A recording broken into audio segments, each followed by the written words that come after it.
গোজ আপনারা আমাকে ডাকেন। আমি সব জায়গায় একটা কথা বলি যে আমাকে ডেকে আপনাদের কি লাভ হয় আমি জানি না। যারা আমার বক্তব্য শোনেন ফেসবুকে বা ইউটিউবে, I am grateful to all of you. আমার বক্তব্য আপনারা আমাকে ডেকে আপনাদের কি লাভ হয় আমি জানি না, তবে একদিক থেকে আমি খুব লাভবান হই। আমার আধ্যাত্মিক সঞ্চয়, আমার গুরু পূজা আমি করে নেওয়ার একটা সুযোগ পাই। আমি একটি কথা বহু জায়গায় বলি, কর্মী বৈঠকে in particular, in the history of mankind, আগামী দিনের যে মানব সভ্যতার ইতিহাস লেখা হবে, ঠাকুরকে নিয়ে যখন রিসার্চ হবে, যখন গবেষণা হবে ঠাকুরকে নিয়ে, তার বিশ্বজনীন তত্ত্বটাকে নিয়ে, so Bankura will be one of part, Bankura জেলা একটা পার্ট হিসেবে থাকবে তার, এটা আমি নিশ্চিত। বেদ প্রচারের ক্ষেত্রে বাঁকুড়া জেলা, পুরুলিয়া জেলা, তাদের যে অবদান, তাদের যে আত্মত্যাগ, তাদের যে গুরু প্রেম, তাদের যে ডেডিকেশন, এটা আগামী দিনের ইতিহাসে লেখা থাকবে। আমি আপনাদের সেই গুরু প্রেমকে আমি প্রণাম জানাই আন্তরিকতার সাথে। আমি গত বছর এখানে এসেছিলাম, আমি একটা কথা বলেছিলাম যে যদিও এটা মনে হচ্ছে একটা পাবলিক ফোরাম, দু রকমের অ্যাম্বিয়েন্স থাকে আপনারা জানেন না। পাবলিক ফোরাম একটা ইনডোর, এটা অ্যাপারেন্টলি একটা পাবলিক ফোরামের পরিবেশ, প্রকাশ্যে একটা প্যান্ডেল হয়েছে, সবাই মাঠের মধ্যে বসে আছেন, তাই অ্যাপারেন্টলি এটা একটা পাবলিক ফোরামের পরিবেশ, বাট এটা স্ট্রিক্টলি ইনডোর বাই নেচার। তার কারণ এখানে আজকে যারা সমবেত হয়েছেন বেশিরভাগ পরম পিতার দীক্ষিত সন্তান সবাই। এক এমন আনন্দের পরিবেশ, যেদিন আমরা আমাদের শত সমস্যাকে পেছনে ফেলে, আমরা জর্জরিত জীবন যন্ত্রণায় সবাই সমস্ত কিছুকে পিছনে ফেলে এই আনন্দ মেলায়, এই গুরু সভায়, এই মহানামের আসরে আমরা সবাই সমবেত হই। অন্যভাবে নেবেন না, এটা কিন্তু তথাকথিত কোনো হরি সভা নয় যা চলে শীতলা পূজা উপলক্ষে, রাধা কুঞ্জ উপলক্ষে, all over West Bengal in particular. এটা সেরকম কোনো হরি সভা নয়, কিন্তু এটা মেলাও ঠিক না যে এসে আইসক্রিম খেলাম, বেলুন কিনলাম, এখানে সেখানে ঘোরাঘুরি করলাম, বাড়ি চলে গেলাম, আবার আসছে বছর আবার হবে। Not that. It is a chance, এটা একটা সুযোগ টু মেক অ্যান ইন্ট্রোস্পেক্টিভ জার্নি। আমি সব জায়গায় এই কথাগুলো বলি যে বালক ব্রহ্মচারী মহারাজ, এটা এমন একটা সাবজেক্ট, এটা এমন একটা বিষয়বস্তু, মননশীলতা, গভীরতা, আত্মমগ্নতা যদি না থাকে আমরা ভুল করে ফেলবো, আমাদের বোঝার ক্ষেত্রে ভুল হয়ে যাবে। আমরা জানি না, কেউ ঠাকুর বলছে তোমরা দায়ী নও, এটা তোমাদের অন্ধত্ব, আধ্যাত্মিক অন্ধত্ব। আমরা জানি না আমরা কি জিনিস পেয়ে আমরা কিভাবে ব্যবহার করছি তাকে। That's why I am referring the term, এটা কোনো হরি সভা নয়। একটু গভীর মননশীলতা নিয়ে আমাদের ভাবতে হবে। আজকে সকালে আমি দুঃসংবাদটা পেলাম, অত্যন্ত বেদনাহত চিত্তে আমি বাবলুদার কথা বলছি, বাবলু অধিকারী, ওভার ফোনে আমি খবরটা পেলাম সকালে যে বাবলুদা আমাদের ছেড়ে চলে গেছে। অনেক স্মৃতি, অনেক প্রোগ্রাম, অনেক স্মৃতি, স্মৃতিকাতরতা আমাকে আচ্ছন্ন করেছে। কত বেদ কর্মী একে একে সবাই আমাদের ছেড়ে চলে যাচ্ছে। It is the way of the world. Thakur বলছে বুঝলি, এটা না থাকার সংসার, সবাই আমরা চলে যাব, এটা ইনএভিটেবল। তো সেই রকম একটা ভাবনা, একটা বেদনাহত চিত্তে আজকের এই পবিত্রতম দিনে বাবলুদা আমাদের ছেড়ে চলে গেছে, আমরা ঠাকুরের কাছে প্রার্থনা করব। আমি একটু আগেই একটা কথা বললাম, আমি পাবলিক ফোরামে যে বক্তব্য রাখি আমি সেই কথা আজকে বলবো না, আমি আমাদের কথা বলবো। আমি ঠাকুরের ঘরানার কথা বলবো, the way his holiness functions, ঠাকুরের কাজের ধারাটা, তার ওয়ে অফ ট্রিটমেন্ট কোন লেভেলে, এটা আগে আমাদের ভালো করে বুঝতে হবে। ঠাকুর আমাদের দুটো সার্টিফিকেট দিয়েছে, একটু মেলাবেন। আমি অথেন্টিকেট করে কথা বলতে ভালোবাসি ছাত্র জীবন থেকে। ঠাকুর আমাদের দুটি সার্টিফিকেট দিয়েছেন। এক, তোমরা আমার পেটের বাচ্চা, মাইন্ডেড। আপনি পৃথিবীর আধ্যাত্মিকতার ইতিহাস পড়াশোনা করুন, আপনি দেখতে পাবেন এখানকার তথাকথিত মঠ, এখানকার তথাকথিত মিশন, এখানকার তথাকথিত আশ্রমের সাধুগুরু মহানরা বলে তোমরা আমার শিষ্য। His holiness never said that. Thakur কিন্তু সে কথা বলেন না। ঠাকুর বলেন তোরা আমার পেটের বাচ্চা।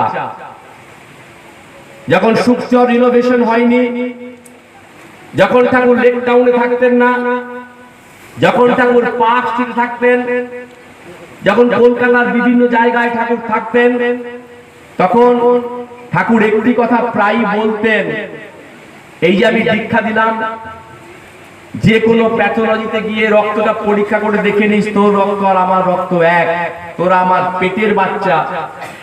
আমি একাধারে তোদের বাবা, একাধারে আমি তোদের মা।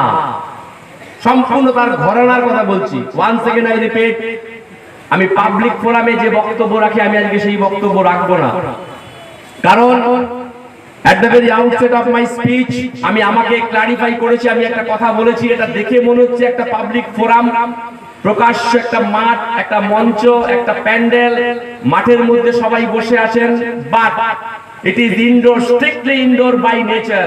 এটা সম্পূর্ণ একটা ঘরানার পরিবেশ, সেই কারণে আমি গুরুর ঘরানার কথা বলবো। ঠাকুর বলছেন তোরা আমার পেটের বাচ্চা। তিনি একাধারে আমাদের বাবা, একাধারে তিনি আমাদের মা। এটা একটা সার্টিফিকেট। আর কি বললেন, তোমরা বেদ প্রচারক মাত্র, মাইন্ডেড। দেবেন চেকে আমরা লিখি ₹10,000 only, ₹1 lakh only, ₹2 lakh only. We shall have to write only, কথাটা লিখতে হয়। ঠাকুর একটা লিমিটেশন করে দিল, একটা বাঁধুনি দিয়ে দিল। এক, তোরা আমার পেটের বাচ্চা, তোরা বেদ প্রচারক মাত্র। বেদের প্রচার করতে করতে যেন তোমাদের মৃত্যু হয়। যে সন্তান বেদ প্রচার করবে না, আমি তার মুখ দর্শন করবো না। এটা দীপক চক্রবর্তীর তৈরি করা কথা নয়। আমি সব জায়গায় একটা কথা বলি, অনেকে রংলি ইন্টারপ্রেট করে, অনেকে ভুল ব্যাখ্যা করে। আমরা ঠাকুরের স্কুলের শিক্ষিত হতে পারিনি, আমরা পড়াশোনা করি না, তার বিশ্বজনীন তত্ত্ব আমাদের মধ্যে রিসার্চ নেই। আমি এখানকার লেখাপড়ার কথা বলছি না, এখানকার লেখাপড়া আমাদেরকে স্বার্থপর করেছে। এখানকার স্কুল, কলেজ, ইউনিভার্সিটির শিক্ষা এই সমাজের ধ্বংসের জন্য মূলত দায়ী। Had it been a public forum I could have proved my dear friends. এটা পাবলিক ফোরামের বক্তব্য রাখলে আমি প্রমাণ করে দিতাম, আমি যাব না সেই প্রসঙ্গে। আমি ঠাকুরের বেদের ক্লাসের কথা বলছি। আমরা যদি তার তত্ত্বটাকে নিয়ে রিসার্চ করি, কাটাছেড়া করি, বিচার করি, বিশ্লেষণ করি, বি অ্যানালিটিক্যাল, তাহলে দেখব ঠাকুর বলছেন যে তোমরা যদি বেদের প্রচার না করো, আমি তোমাদের মুখ দর্শন করব না। তাহলে এই পৃথিবীতে আমার কাজটা কি? আমি যতদিন এই পৃথিবীতে থাকবো আমাকে বেদ প্রচার করতে হবে। কে বলেছে? বাপ বলেছে। এটা বাপের কথা। তাই সেই বাপের সম্পর্কে, গুরু সম্পর্কে আমার এবং আমাদের যদি কনসেপ্টটা ক্লিয়ার না থাকে, আমি করতে পারবো না। একটা সহজ দৃষ্টান্ত দিয়ে বোঝাই।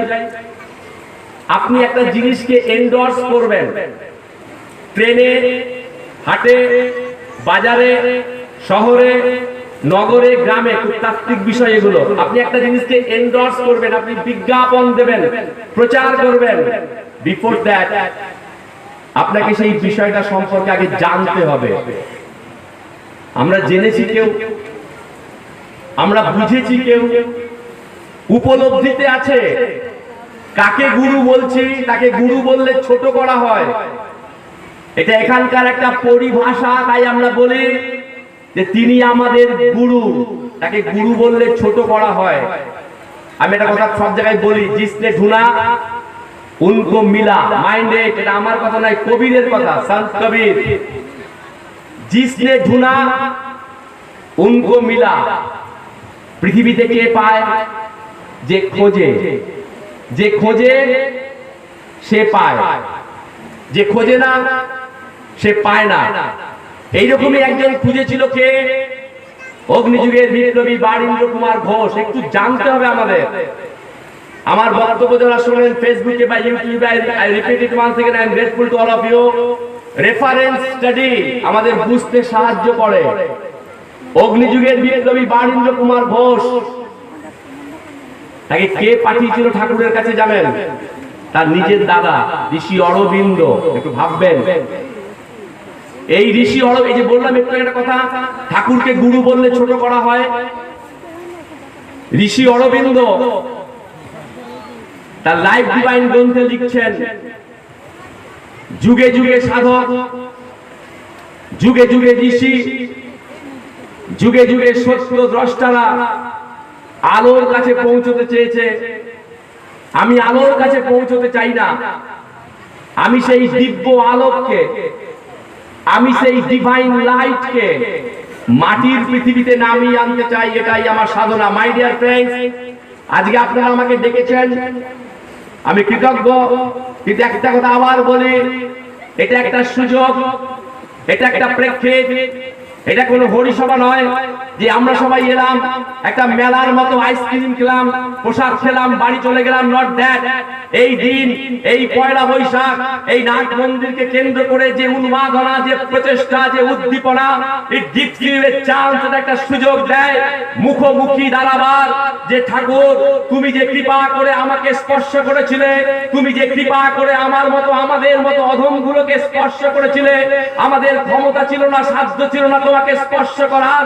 তোমার সেই ডিভাইন টাচ, তোমার সেই স্বর্গীয় স্পর্শকে আমি এবং আমরা কতটা বাস্তবায়িত করেছি আমাদের এই জীবনে। আমি এবং আমরা কতটা সুরময় হতে পেরেছি এই জীবনে। আমি এবং আমরা কতটা তোমার সুর, তোমার লয়, তোমার তাল, তোমার ছন্দে এই জীবনটাকে অর্কেস্ট্রেট করতে পেরেছি। ইট matters most. That's why I am referring. একটু একটু গভীরতা নিয়ে ভাববেন, আমরা কাকে পেয়েছি। ঋষি অরবিন্দ বলছেন, সেই ডিভাইন লাইটকে আমি মাটির পৃথিবীতে নামিয়ে আনতে চাই। সেই ঋষি অরবিন্দের কথার সূত্র ধরে অগ্নিযুগের বিপ্লবী বারীন্দ্র কুমার ঘোষ, ঠাকুরের যখন ৩৯তম জন্মদিবস পালিত হচ্ছে, তখন দেশবাসীর উদ্দেশ্যে তিনি লিখছেন, যার জ্যোতিতে বিশ্বভুবন আলোকিত। শব্দগুলো লক্ষ্য করুন, যার জ্যোতিতে বিশ্বভুবন আলোকিত। পৃথিবী আলোকিত বলেননি, মঙ্গল গ্রহ আলোকিত বলেননি, বুধ গ্রহ আলোকিত বলেননি, বৃহস্পতি, ইউরেনাস, নেপচুন, প্লুটো আলোকিত বলেননি। All over the universe, the multiverse I am talking about, বিশ্ব ব্রহ্মাণ্ড, এই বিশ্ব ভুবন যার জ্যোতিতে আলোকিত, যার আলোতে আলোকিত, সেই আলো দেহ ধারণ করে মাটির পৃথিবীতে এসেছে। আমরা যারা তার ভক্ত, শিষ্য, অনুরাগী, আমরা যেন উপলব্ধি করার চেষ্টা করি কি পরম সম্পদ তিনি আমাদের দিতে চান। কে বলছেন এই কথাটা? অগ্নিযুগের বিপ্লবী বারীন্দ্র কুমার ঘোষ। কি তার যোগ্যতা? 50 বছর ধরে তিনি খুঁজছেন, 50টা বছর ধরে তিনি খুঁজে বেড়াচ্ছেন কোথায় সেই আলো, কোথায় সেই ডিভাইন লাইট, ঋষি অরবিন্দের বলা সেই ডিভাইন লাইট কোথায় খুঁজতে খুঁজতে যখন তিনি জীবন সায়ান্নে পৌঁছে গেছেন, তখন ঋষি অরবিন্দ ধ্যান ও নেত্রে বুঝতে পেরেছিলেন ঠাকুরকে। তিনি নিজে পাঠালেন বারীন্দ্র কুমার ঘোষকে ঠাকুরের কাছে। তিনি ঠাকুরকে গুরু রূপে বরণ করলেন। সেই বারীন্দ্র কুমার ঘোষ বলছেন ঠাকুর সম্পর্কে, যার জ্যোতিতে বিশ্বভুবন আলোকিত, সেই আলো দেহ ধারণ করে এসেছে। এটা 3.5 দেহ নয়, এটা তার পরিচয় নয়। তাই আমার মতো, আমাদের মতো অভাগাদের উদ্দেশ্যে বলতেন, আমি যদি তোদের মতো গুরু পাইতাম, আমি দাসানুদাস হয়ে থাকতাম। তার কথা, আমার কথা নয়। একটু পড়াশোনা করুন। ওই যে বললাম এটা ইনডোর ক্লাস। কি বলছেন তিনি? তোমাদের আমি যে মন্ত্র দিয়েছি, তোমাদের আমি যে দীক্ষা দিয়েছি, এই মাত্রায় পৌঁছতে একজন সাধককে 20 কোটি বছর সাধনা করতে হয়। ভাবতে পারছেন? ভাবা যায়? তোমাদের আমি যে মন্ত্রটা দিলাম, এই মাত্রায় পৌঁছতে হলে একজন সাধককে 20 কোটি বছর সাধনা করতে হয়। কত সহজে পেয়ে গেছি বাঁকুড়ায়, কত সহজে পেয়ে গেছি সুকচরে, কত সহজে পেয়ে গেছি লেক টাউনে। ভেবেছি এখানকার মতো, এখানকার গুরুবাদ আমাকে শিখিয়েছে যে 60, 70, 80 হলে গুরুকরণ করতে হয়। গুরুকরণ না করলে দেহ, মন, আত্মা নাকি শুদ্ধ হয় না। গুরুকরণ করতে হবে, বাড়িতে গুরুর একটা ছবি লাগিয়ে রাখতে হবে, সকাল সন্ধ্যা মালা দিতে হবে, সকাল সন্ধ্যা ধূপকাঠি বা নকুলদানা দিতে হবে, দিনক্ষণ দেখে পুজো দিতে হবে, ভোগ নৈবেদ্য সাজাতে হবে, পারলে পাড়ার লোকজন ডেকে একটু নাম কীর্তন করতে হবে। That's all. এটা শিখেছি আমি। I'm not responsible for that. এখানকার তথাকথিত বিকৃত ধর্ম আমাকে এটাই শিখিয়েছে, আমি জানি না। অজ্ঞানং তিমিরন্ধস্য জ্ঞানাঞ্জনা শলাকয়া চক্ষুর্মিলিতং যেন তস্मै শ্রী গুরুবে নমঃ অখণ্ড মণ্ডলাকারং ব্যক্তং যেন চরাচরং তৎপদং দর্শিতং যেন তস্मै শ্রী গুরুবে নমঃ। গুরু ব্রহ্মা, গুরু বিষ্ণু, গুরুদেব মহেশ্বর, গুরু সাক্ষাৎ পরম ব্রহ্ম, তস্मै শ্রী গুরুবে নমঃ। মাই ডিয়ার ফ্রেন্ড, মানব সভ্যতায় in the history of mankind this very chanting got repeated several times. এই মন্ত্র যুগ যুগান্ত ধরে আপনি উচ্চারণ করে গেলেন, আপনার আমার পূর্বপুরুষরা উচ্চারণ করে গেল। বাট যে কেউ গুরু হয়ে যাবে আমার। অনেক রকম গুরু আছে, গদির গুরু, আশ্রমের গুরু, মঠের গুরু, মিশনের গুরু। 20-30 বছর পরে ভাব বৈরাগ্য এসছে, তারপরের গুরু। 50-60 বছর পরে জীবন বৈরাগ্য এসছে, তারপরের গুরু। এই তো জেনেছি আমরা। আর বালক ব্রহ্মচারী মহারাজ এসে কি বলছেন? একমাত্র যে ইনবর্ন, একমাত্র যে জন্মগত, একমাত্র যে বিশ্বের সুর নিয়ে পৃথিবীতে এসেছে, তারই আছে দীক্ষা দেওয়ার অধিকার। মৌলিক কথা জানতাম না কেউ, আমরা কেউ জানতাম না। মানব সভ্যতায় কথা আছে, প্রকৃত শিক্ষক প্রকৃত শিক্ষক, ডাক্তার প্রকৃত ডাক্তার, বিজ্ঞানী প্রকৃত বিজ্ঞানী, ঐতিহাসিক প্রকৃত ঐতিহাসিক, রাষ্ট্রনায়ক প্রকৃত রাষ্ট্রনায়ক, দার্শনিক প্রকৃত দার্শনিক। মাই ডিয়ার ফ্রেন্ডস, প্রকৃত বলে একটা কথা আছে। প্রকৃত গুরু কে? প্রকৃতির ঐতিহ্য নিয়ে যারা আসে, ইনবর্ন। তাই গুরু বলছেন, আমি মায়ের পেট থেকে পড়ে গুরু। আগে জানতে হবে আমাদের, আমরা কার বার্তা নিয়ে বইছি, আমরা কার আশ্রয়ে আশ্রিত, কাকে আমরা এখানকার পরিভাষা ব্যবহার করে বলছি গুরু। তিনি বলছেন নিজের পরিচয় দিতে গিয়ে, আমি মায়ের পেট থেকে পড়ে গুরু। আমরা সবাই জানি, এক কান দিয়ে শুনেছি, এক কান দিয়ে বের করে দিলাম। কি বললেন তিনি? কি করতে এসছেন পৃথিবীতে? শিষ্যের মাথায় হাত বুলিয়ে পয়সা রোজগার করতে আসেননি, মঠ মিশন বানাতে আসেননি। আজ একাদশী, কাল পূর্ণিমা, আজ গয়া কাশী বৃন্দাবন, আজকে মঙ্গলবার, কালকে শনিবার, এই গান গাইতে আসেননি। তিনি কেন পৃথিবীতে এসছেন ক্যাটাগরিক্যালি বলছেন। তিনি বলছেন, অমাবস্যায় আমার জন্ম, আমি এখানকার সমস্ত কিছু ভন্ডুল করতে এসেছি। গবেষণা হয়েছে এটা নিয়ে, ভেবেছি কেউ? এখানে তো সবাই গড়তে আসে। ঠাকুর কি বললেন? আমি এখানকার সমস্ত কিছু ভন্ডুল করতে এসেছি। কি ভন্ডুল করতে এসেছেন তিনি? না যুগ যুগান্ত ধরে যা জেনে এলাম ধর্মের নামে, রাজনীতির নামে, সমাজতত্ত্বের নামে, সংস্কৃতির নামে, জীবনের উদ্দেশ্য কি, অসীম অনন্ত এই সৃষ্টি রহস্য সম্পর্কে যা জেনে এসেছি সব ভুল। You are wrongly inform. আমি এসেছি এই পৃথিবীতে তোমাদের প্রকৃত সত্য, প্রকৃত আলো, প্রকৃত জ্ঞানের পথ দেখাবার জন্য। তাই তিনি বলছেন আমার জন্ম অমাবস্যায় এখানকার সমস্ত কিছু আমি ভন্ডুল করতে এসেছি। সমস্ত কিছু ভেঙে চুরে দিয়ে আমি এমন এক সমাজ করে দিয়ে যাব যে আগামী 50,000 বছর এখানে কাউকে আর গুরুগিরি করতে আসতে হবে না।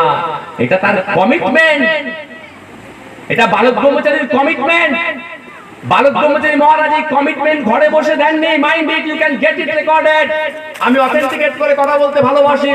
ঠাকুর এই কথা সুখচরে বসে বলেননি, ঠাকুর এই কথা লেক টাউনে বসে বলেননি, ঠাকুর এই কথা পার্ক স্ট্রিটে বসে বলেননি। চার দেওয়ালের মধ্যে লক্ষ লক্ষ জনসভায় লক্ষ লক্ষ মানুষের কাছে পৃথিবীর শোষিত প্রলেতারদের উদ্দেশ্যে কত বড় আশাবাদের কথা তিনি বলেছেন যে খণ্ড জাতি খণ্ড ধর্ম আমি রাখবো না, সারা বিশ্বে এক জাতি, এক নীতি, এক রাষ্ট্র ব্যবস্থার আমি প্রবর্তন করে দিয়ে যাব। আমি এমন সমাজ করে দিয়ে যাব যে আগামী 50,000 বছর এখানে কাউকে আর গুরুগিরি করার জন্য আসতে হবে না। এটা তার কমিটমেন্ট। 93 সালের ওই ঘটনার আগে সম্ভবত চুচুড়ার মিটিং এ গুরু বলছেন, ক্যাসেটে শুনেছেন, শুনে নেবেন বাড়িতে গিয়ে, অ্যান্ড্রয়েড স্মার্টফোনের দৌলতে এগুলো পাওয়া কোনো ব্যাপার নয়। প্রকাশ্যে ঠাকুর বলছেন আমি এক মহান দৃষ্টান্ত স্থাপন করতে চাই এই সমাজের বুকে, যা আজ পর্যন্ত হয়নি, কেউ করে যেতে পারেনি। আমি কথার মধ্য দিয়ে কাজ করতে চাই না, আমি কাজের মধ্য দিয়ে এই কথা বলতে চাই। এটা তার কমিটমেন্ট। শুধু কি এই কাজ না, আরো 3টে কাজ তার। তিনি বলছেন তোমরা যারা আমার সন্তান, তোমাদের আমি যে দীক্ষা দিয়েছি, তোমাদের আর জন্ম হবে না, আমি তোমাদের সেই মধুময় স্থানে পৌঁছে দেব। এটা তার 2 নম্বর কাজ। থার্ড, এই অসীম অনন্ত বিশ্বে আত্মার হাহাকার চলছে। একটা দেহ পাওয়ার জন্য কোটি কোটি সোল তারা মুক্তি চাইছে ঠাকুরের কাছে, তাদের মুক্তির পথ করে দেওয়া। এটা তার 3য় কাজ। এবং শেষ, বিশ্বের মহানরা তাকে অনুরোধ করেছে কি করে 100তে পৌঁছানো যায়। কেউ পৌঁছাতে পারেনি আজ পর্যন্ত। সেই ডেমনস্ট্রেশন দেওয়ার জন্য ঠাকুরের কাছে অনুরোধ এসছে বিশ্বের মহানদের। সেই মহানদের অনুরোধে তার এই পৃথিবীতে আসা। ঠাকুর ক্যাটাগরিক্যালি এই কথাগুলো বলেছেন। আমরা কথাগুলো শুনেছি সবাই, আমরা কেউ মূল্য দিতে পারিনি। আমরা তাকে এখানকার দৃষ্টিভঙ্গি দিয়ে, এখানকার চশমা পড়ে, এখানকার তথাকথিত শিক্ষায় শিক্ষিত হয়ে আমরা তাকে জানতে চেয়েছি, আমরা তাকে বুঝতে চেয়েছি। গুরুর কথাটা কি, কি যিনি চাইছেন, এটা কেউ কখনো আমরা উপলব্ধি করার চেষ্টা করিনি। কোথায় লাগছে, কেন এত দ্বন্দ্ব, কেন এত অবিশ্বাস, কেন এত হতাশা, হতাশা নিরাশা কেন আমাদের গ্রাস করেছে? কারণ আমরা যে কথাগুলো বলেছি আমরা অন্তরে সেটা বিশ্বাস করিনি। সীতারাম ভাই একটা কথা বলে গেল, আমি প্রচার করলাম দিনের পর দিন, মাসের পর মাস, বছরের পর বছর আমি এবং আমরা প্রচার করলাম, কিন্তু আমি এবং আমরা যেটা প্রচার করলাম আমরা নিজেরা সেটা বিশ্বাস করি কি? ইট ম্যাটার্স মোস্ট। আমাদের উপলব্ধি কি? আমি রামকে চিনি, আমি রামকে জানি, আমি রামকে বুঝি। এই 3টে কথার মানে এক। এটা আমাদের ঘরানার কথা, একটু ভাববেন। আমি রামকে চিনি, আমি রামকে জানি, আমি রামকে বুঝি। এই 3টে কথার মানে এক? কখনোই এক হতে পারে না। তাহলে আমরা কোন স্তরে আছি? ঠাকুরকে চিনি, ঠাকুরকে জানি, ঠাকুরকে বুঝি, আমরা কোন স্তরে আছি? যদি চেনার স্তরে থাকি অ্যাপ্লিকেশন একরকম, যদি জানার স্তরে থাকি তাহলে অ্যাপ্লিকেশন একরকম, যদি বোঝার স্তরে থাকি তাহলে অ্যাপ্লিকেশন আরেক রকম। অরুণ দা আজকে নেই। অরুণ দা আমাদের ছেড়ে অনেকদিন আগেই চলে গেছেন। 1993 সালের 5ই মের পরে যখন আমরা সবাই খুঁজে বেড়াচ্ছি যে কি ব্যাপারটা ঘটেছে, আমরা যখন অঙ্কটাকে মেলাতে যাচ্ছি সবাই, অরুণ দা একটা সুন্দর ওয়েস্টার্ন ফিলোসফির একটা দৃষ্টান্ত দিয়েছিলেন। আমি উত্তরবঙ্গ হোক, দক্ষিণবঙ্গ হোক, আসাম হোক, যেখানেই আমি গেছি কর্মী বৈঠকে, আমি সব জায়গায় একটা কথা বলেছি, দৃষ্টান্তটা ইউনিভার্সাল দৃষ্টান্ত। যতদিন মানব সমাজ থাকবে, যতদিন মানুষ প্রকৃত সত্যকে জানতে চাইবে, ততদিন পর্যন্ত এই দৃষ্টান্তটা তার প্রাসঙ্গিকতা হারাবে না। পুরনো হলেও এটা তার প্রাসঙ্গিকতা হারাবে না। আগুন যে পুড়িয়ে দেয়, আমরা কিভাবে জেনেছি? বই পড়ে। আমরা বই পড়ে জেনেছি আগুন পুড়িয়ে দেয়? বলবেন না। জীবনে চলার পথে কখনো বুঝে কখনো না বুঝে আমরা আগুনে হাত দিয়েছিলাম, আমি ছ্যাঁকা খেয়েছি, আমার হাতটা পুড়ে গেছে। সেখান থেকে আমার উপলব্ধি হয়েছে যে আগুন কিন্তু পুড়িয়ে দেয়। অথবা জীবনে কাউকে দগ্ধ হতে দেখেছি, জীবন্ত পুড়ে যেতে দেখেছি। যেমন মুরগিগুলো পুড়ে গেলে ঝলসে যায়, সেরকম কাউকে ঝলসে যেতে দেখেছি, পাড়া প্রতিবেশী কাউকে। সেখান থেকে আমার উপলব্ধি হয়েছে, আমার বুঝ এসেছে, আগুন কাউকে রেয়াত করে না, আগুন কিন্তু পুড়িয়ে দেয়। তাহলে আগুনের যে দাহিকা শক্তি আছে, এটা যুক্তিবাদ। ঠাকুর বলছেন না, আমার ধর্ম যুক্তি বিজ্ঞান গণিত সুর, এখানে ভাব উচ্ছ্বাস নেই। আমি আবার বলি কথাটা, ওয়ান সেকেন্ড আই রিপিট, এটা পাবলিক ফোরাম হলে আমি পাবলিক ফোরামের বক্তব্য রাখতাম। এটা ঘরানার কথাটাই আমি গুরুর ঘরানাই আপনাদেরকে বলে যাবো, একটু মেলাবেন কথাগুলো। এই ভিখারি দশা কেন আমার এবং আমাদের? একটাই মাত্র কারণ, আমরা বলেছি অনেক, আমরা প্রচার করেছি অনেক, অজস্র দিন, মাস, বছর, দিনের পর দিন জীবনের টাইম বাট তাকে রিয়েলাইজ করার ক্ষেত্রে, তাকে উপলব্ধি করার ক্ষেত্রে, তাকে প্রয়োগ করার ক্ষেত্রে, তার তত্ত্বকে এই জীবনে রিফ্লেক্ট করার ক্ষেত্রে আমাদের ঘাটতি রয়ে গেছে। এটা ট্র্যাজেডি। তাহলে আগুন যে পুড়িয়ে দেয়, এটা বই পড়ে শিখিনি, থ্রু অ্যাপ্লিকেশন এটা শিখেছি, প্রয়োগ করে। তাহলে যে কোনো বিষয়ের সম্পর্কে জানতে গেলে আমাকে প্রয়োগ করতে হবে। আমরা প্রয়োগ করেছি গুরুকে, বলুন আমাদের জীবনে গুরুর প্রয়োগ আছে?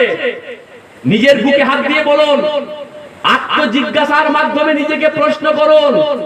আরেকটা নতুন নববর্ষে আমরা পা রাখলাম, যদিও নববর্ষ বলে কিছু হয় না। টি.এস. এলিয়ট বলছেন, time present and time past both are present in present time. আমরা আমাদের সুবিধার জন্য বর্তমান কাল, অতীত কাল, ভবিষ্যৎ কাল সময়কে ভাগ করি। আসলে অতীত, বর্তমান, ভবিষ্যৎ বলে কিছু হয় না, একটাই হয় মহাকাল। টাইমের কোনো ভাগ নেই। আমরা আমাদের সুবিধার জন্য সেকেন্ড, মিনিট, ঘন্টা, অতীত, বর্তমান, ভবিষ্যৎ করেছি সুবিধার জন্য। একটাই concept, Mahakal. Brief history of time Stephen Hawkins প্রমাণ করেছেন বিজ্ঞান দিয়ে। তো সেই জায়গায় দাঁড়িয়ে আজকে আমরা আরেকটা নাকি নববর্ষে পা দিলাম। আত্মজিজ্ঞাসার মাধ্যমে প্রশ্ন করি। আসুন, আজ যদি ঠাকুর এখানে আসে, ঠাকুর যদি এখানে দাঁড়িয়ে প্রশ্ন করে যে আমার যে কথা তোরা প্রচার করছিস, নিজে কতটা বুঝেছিস? আমি রেফারেন্স দিয়ে বলি সব জায়গায়।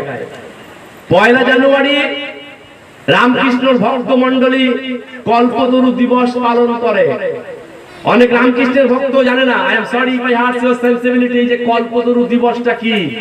তারা বলে সেদিন নাকি রামকৃষ্ণ কল্পতরু হয়েছিলেন, যে যা চায় সে তাই পেয়েছিল। তারা ভুল জানে, ঘটনাটা তা নয়। ঘটনাটা কি আমাদের সবকিছু থেকে শেখার আছে। শ্রীরামকৃষ্ণের ক্যান্সার হয়েছে, ডাক্তার জবাব দিয়ে দিয়েছে শ্রীরামকৃষ্ণ খেতে পাচ্ছেন না, তাকে দুধ খাওয়ানো হচ্ছে তুলোর মধ্যে, দুধের মধ্যে তুলোটা চুবিয়ে সেটা তার মুখের মধ্যে দেওয়া হচ্ছে। শ্রীরামকৃষ্ণ খাচ্ছেন, খেতে পাচ্ছেন না, কারণ পুরো গলাটাই তার ঘায়ে হয়ে গেছে, ক্যান্সার। ডাক্তার জবাব দিয়ে দিয়েছে। গিরিশ ঘোষ নিচে দাঁড়িয়েছিলেন, নাট্যকার গিরিশ ঘোষ। হঠাৎ শ্রীরামকৃষ্ণ উপর থেকে নিচে নেমে এলেন। নিচে নেমে এসে শ্রীরামকৃষ্ণ গিরিশ ঘোষকে প্রশ্ন করছেন যে, গিরিশ তুমি যে আমার হয়ে এত বক্তৃতা দিয়ে বেড়াচ্ছ, তুমি যে আমার হয়ে এত প্রচার করছো, তুমি নিজে কি বুঝেছো? আসলে এই চিত্রনাট্যটা আমরা আমাদের জীবনে নিয়ে আসি। ঠাকুর যদি এসে প্রশ্ন করে, এই যে এত প্রচার করছো, এই যে আমার কথা বলছো মাইকের সামনে দাঁড়িয়ে, আমি দীপক চক্রবর্তী বলে যাচ্ছি তার কৃপায় তুমি জন্মসিদ্ধ, তুমি পূর্ণ ব্রহ্ম, you are here to make the impossible possible, তুমি এসছো এই পৃথিবীতে অসম্ভবকে সম্ভব করার জন্য। আমি অন্তরে বিশ্বাস করি এটা। বলো বলো, আমি এবং আমরা যদি অন্তরে বিশ্বাস করতাম, ঠিক যেভাবে আগুনের দাহিকা শক্তিকে জীবনে প্রয়োগ করে উপলব্ধি করেছি, যেভাবে বুঝটা আমার পাকা হয়েছে গুরু সম্পর্কে, পরম পিতা সম্পর্কে, এই বুঝ আমাদের পাকা। এই বুঝ যদি পাকা হতো, এত দ্বন্দ্ব, এত বিভেদ, এত মনোমালিন্য, এত বেদ প্রচারের প্রতিবন্ধকতা, এত হতাশা, এত নিরাশা আমাদেরকে আক্রান্ত করতে পারত কি? আমি সব জায়গায় একটা কথা বলি, আমফান ঝড়ে কত গাছ উপড়ে গেছে কলকাতায়, সবাই আমরা পেপারে পড়েছি। সব গাছ কি উপড়ে গেছে? না। কোন গাছগুলোকে আমফান উপড়াতে পারেনি? যে গাছগুলো ডিপ রুটেড, যাদের মূল অনেক গভীরে। ঠিক সেইভাবে যত হতাশা, যত দ্বন্দ্ব, যত অবিশ্বাস যাই আসুক না কেন, এই বিশ্বাসের গাছটা উপড়াবে না যদি আমাদের বিশ্বাসের রূপটা ডিপ রুটেড হয়। কিভাবে হবে? তার দেওয়া মহানাম, তার দেওয়া তত্ত্ব, তার দেওয়া বীজ মন্ত্র যদি জীবনে আমরা প্রয়োগ করি। কি বলছেন মহানাম সম্পর্কে? বিশ্বের শ্রেষ্ঠ হাতিয়ার। এটা খিচুড়ি খাওয়ার মহানাম নয়, এটা তথাকথিত রাম, তথাকথিত নারায়ণ নয়। All over the universe, multiverse, যার কথা আজকে অ্যাস্ট্রোফিজিক্স বলছে, জেনে রাখুন, এই টোটাল ইউনিভার্সের একটা সরগ্রাম, একটা বর্ণ পরিচয় গুরু আমাদের হাতে তুলে দিয়েছেন। কত সহজ করে বোঝাচ্ছেন ঠাকুর, যে বাংলা বই পড়তে গেলে অ আ জানতে হয়, ইংরেজি জানতে গেলে এবিসিডি জানতে হয়। তাহলে অসীম অনন্ত মহাশূন্যকে আমি জানবো, এই অসীম অনন্ত মহাশূন্য যেটা সৃষ্টির আতুর ঘর, মাইন্ডেড, ঠাকুরের কথা। এই অসীম অনন্ত মহাশূন্যটা হচ্ছে সৃষ্টির আতুর ঘর। আমি আপনি কি? আলো, জল, মাটি, বাতাস, শূন্য, ক্ষিতি, অব, তেজ, মরুদ, বোমের একটা বিবর্তিত রূপ। মৃত্যুর পর আলোরটা আলোতে, জলেরটা জলে, মাটিরটা মাটিতে, বাতাসেরটা বাতাসে, আবার এই অসীম অনন্ত মহাশূন্যে লীন হয়ে যাওয়া। আমাদের ভাইরা গান গায়, আমি মহাকাশে ছিলাম, মহাকাশে যাব। তাহলে অসীম অনন্ত মহাশূন্যের বর্ণ পরিচয় কি? এবিসিডি দিয়ে জানা যাবে না, অ আ ক খ দিয়ে জানা যাবে না। এই অসীম অনন্ত মহাশূন্য সৃষ্টির আতুর ঘরের সরগ্রাম, বর্ণ পরিচয় অ্যালফাবেট হচ্ছে রাম ও নারায়ণ রাম। ঠাকুর এটাকে চর্চা করতে বলছে। কি মন নিয়ে? স্বচ্ছতায় আছি। স্বচ্ছতায় আমরা আত্মজিজ্ঞাসা, একে বলে আত্মজিজ্ঞাসা। যে বীজ মন্ত্র কানে দিয়েছেন, কি বলছেন? সহস্রারের অনেক ঊর্ধ্বে এখানে পৌঁছতে একজন সাধককে 20 কোটি বছর সাধনা করতে হয়। আর যে তত্ত্বটা ঠাকুর দিয়েছেন, বিশ্বজনীন তত্ত্ব, সেই তত্ত্ব সম্পর্কে ঠাকুর বলছেন, এর মধ্যে যে ফোর্স আছে, যে ভাইব্রেশন আছে, এটা শুধু মানুষ নয়, সমস্ত জীবের হৃদয়কে স্পর্শ করবে। ভাবতে পারছেন? এটা দীপক চক্রবর্তীর তৈরি করা কথা নয়, এটা ঠাকুরের কথা। গুরু বলছেন যে আমার তত্ত্বের মধ্যে যে ফোর্স, যে ভাইব্রেশন আছে, এটা শুধু মানুষ নয়, এটা সমস্ত জীবের হৃদয়কে স্পর্শ করবে। অর্থাৎ আজকে এখানে যদি আমরা গুরুর কথা আলোচনা করি, গুরুর তত্ত্ব নিয়ে আলোচনা করি, দূরে দাঁড়িয়ে থাকা একটা নেরি কুকুর, তার মধ্যে এই ভাইব্রেশন, এই ফোর্স ক্রিয়াশীল হবে। তার তত্ত্বটা এত মারাত্মক, এত উচ্চ স্তরের তাস্তেই ফ্লাই। আমাদের প্রয়োগ নেই, আমাদের নির্ভরতা নেই, আমাদের বিশ্বাস নেই। গুরুর প্রতি বিশ্বাস, গুরুর প্রতি আস্থা, গুরুর প্রতি নির্ভরশীলতা যদি আমাদের থাকতো, আমাদের এই পরিণতি কিন্তু হওয়ার কথা নয়। কেন নির্ভরশীলতা নেই? কেন গুরুর প্রতি ভরসা নেই? কেন গুরুর প্রতি আস্থা নেই? কারণ নির্ভরশীলতা, আস্থা, ভরসা আছে যার মাধ্যমে প্রয়োগ, সেই প্রয়োগ আমাদের নেই। আমরা হলাম লাভ দেওয়া ভক্ত। একটু রসিকতা করে বলি, অনেক ভারী ভারী কথা বলা হয়ে গেছে। আমাদের বিশ্বাসটা কেমন জানেন? আপনি ট্রেনে উঠেছেন, একজন ট্রেনে উঠেছে, তাকে সেই ট্রেনটা ধরতেই হবে। কিন্তু যে ট্রেনটা এসে উঠে গেছে, সেই ট্রেনটা হচ্ছে গ্যালোপিং ট্রেন, অর্থাৎ যে স্টেশনে সে নামবে সেই স্টেশনে ট্রেনটা থামে না। সে ট্রেনটায় উঠে বসেছে, যখন ট্রেনে উঠে গেছে তখন জানতে পেরেছে এটা গ্যালোপিং ট্রেন এবং ট্রেনটা ওই প্ল্যাটফর্মে থামবে না, ওই স্টেশনে থামবে না। আর এত বড় আস্থা গুরুর প্রতি, সে বলছে আজকে কিন্তু ট্রেনটা এই স্টেশনে থামবে। যাত্রীরা হাসাহাসি করছে, আপনি কি পাগল হয়েছেন? এটা গ্যালোপিং ট্রেন, এটা এখানে থামে না, এই ট্রেনটা ওই স্টেশনে থামবে না। সে বলছে আমি বলছি আজকে কিন্তু ট্রেনটা থামবে। ট্রেনটা যাচ্ছে, যখন নির্দিষ্ট প্ল্যাটফর্মে ঢুকছে ট্রেনটা, সবাই অবাক বিস্ময়ে দেখছে ট্রেনটা আস্তে আস্তে স্লো হচ্ছে। যত প্ল্যাটফর্মের দিকে যাচ্ছে ট্রেনটা, আস্তে আস্তে ট্রেনটা স্লো হচ্ছে। যখনই ট্রেনটা স্লো হয়ে গেছে, যে যাত্রীটি বলেছিল যে আজকে কিন্তু ট্রেন এই প্ল্যাটফর্মে দাঁড়াবে, এই স্টেশনে দাঁড়াবে, সে আর এক সেকেন্ড দেরি না করে সে তার ব্যাগের পোটলা পুটলি নিয়ে ঝাঁপ দিয়ে ট্রেন থেকে নেমে গেছে। যা তখন নেমেছে, পড়ে গেছে, হাত পা একটু ছিঁড়ে ছিঁড়ে গেছে। ট্রেনটা কিছুক্ষণ পর দাঁড়িয়ে গেল।